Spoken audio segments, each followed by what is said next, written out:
Start. Assalamualaikum warahmatullahi wabarakatuh. Selamat pagi menjelang siang. Salam semangat. Hari ini adalah mapel PKN kelas 8, di mana PKN ini kita untuk bab pertama yaitu materi tentang kedudukan dan fungsi Pancasila. Dan pertama, Bapak ucapkan terima kasih kepada siswa dan selamat atas naikkan kelas 7 ke kelas 8. Semoga kalian di kelas 8 bisa mendapatkan prestasi yang lebih bagus lagi.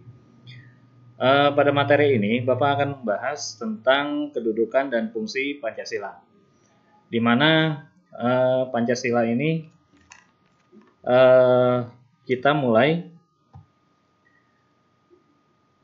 kelas 7 kita pernah mempelajari tentang kedudukan Pancasila, dan di kelas 8 ternyata diulang lagi. Nah, di sini Bapak ingin menjelaskan tentang materi tersebut. Tapi Bapak ingin menjelaskan tentang kompetensi dasar tersebut, yaitu menelaah Pancasila sebagai dasar negara dan pandangan hidup. Terus menyaji telaah nilai-nilai Pancasila sebagai dasar negara dan pandangan hidup bangsa kehidupan Indonesia. Indikator pencapaiannya adalah yaitu setelah mempelajari materi ini, siswa diharapkan mampu mendeskripsikan kedudukan dan fungsi Pancasila sebagai dasar negara. Ya, baik, kita langsung masuk ke materinya, yaitu Pancasila ada dan kedudukan dan fungsinya bisa kalian lihat di LKS, itu di halaman 2, yaitu, dan di kelas juga ada LKS-nya sama. Nah, Pancasila itu yaitu adalah sebagai dasar negara. Pancasila sebagai dasar negara berfungsi sebagai dasar untuk mengatur penyelenggaraan ketatanegaraan yang meliputi bidang ideologi, politik, ekonomi, sosial budaya, dan pertahanan keamanan. Ya, artinya untuk pedoman mengatur berbagai bidang yang tadi Bapak sebutkan, ya, di antara Pancasila harus adanya tidak boleh mengatur pertahanan dan keamanan itu tidak sesuai dengan Pancasila. Jadi harus berdasarkan Pancasila. Yaitu artinya Pancasila berfungsi sebagai dasar negara, dasar untuk mengatur penyelenggaraan ketatanegaraan.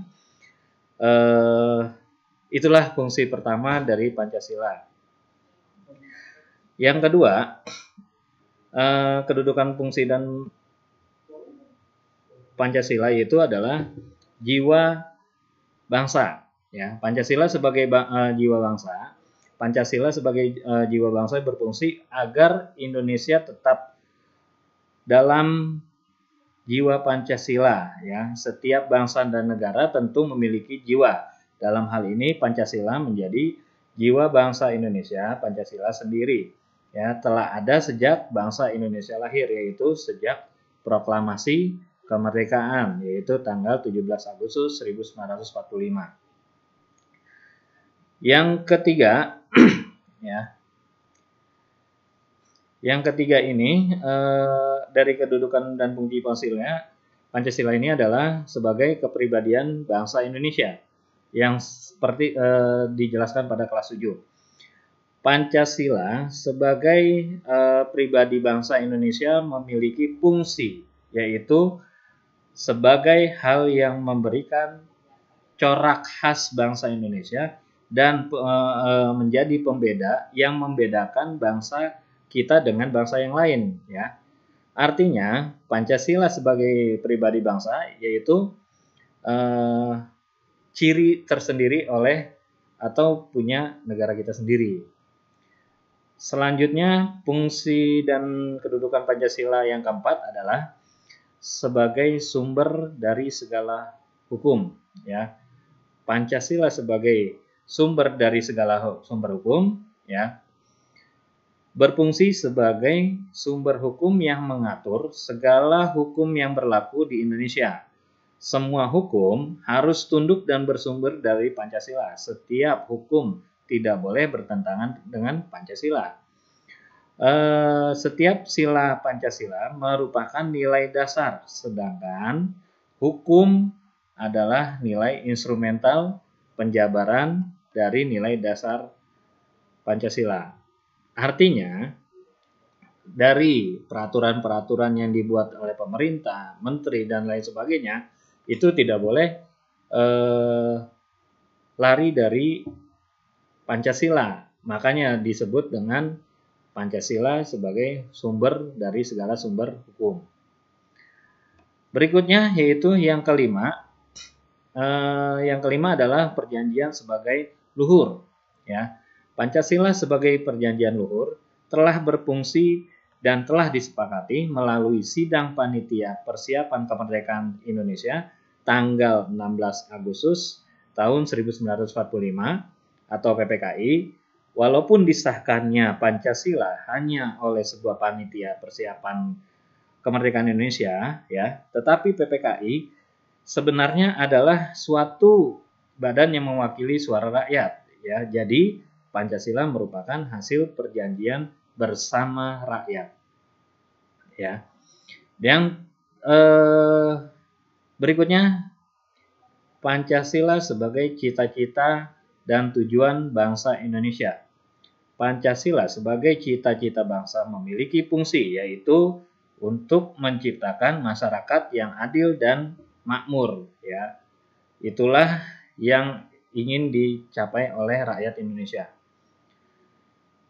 Berikutnya, fungsi dan kedudukan Pancasila, ya, satu-satunya asas dalam kehidupan berbangsa dan bernegara. Pancasila sebagai satu-satunya asas adalah sebagai konsekuensi ditetapkannya Pancasila oleh bangsa Indonesia sebagai dasar dan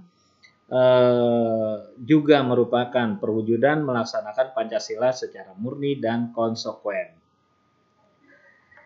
Jadi dari yang tadi baru sebutkan, Pancasila sebagai moral pembangunan, ya. Kenapa? Pancasila dijadikan kerangka acuan, tolak ukur, parameter, arah, dan tujuan dari pembangunan, ya. Jadi itulah Pancasila sebagai moral pembangunan. Demikian pemaparan materi tentang memahami kedudukan dan fungsi Pancasila.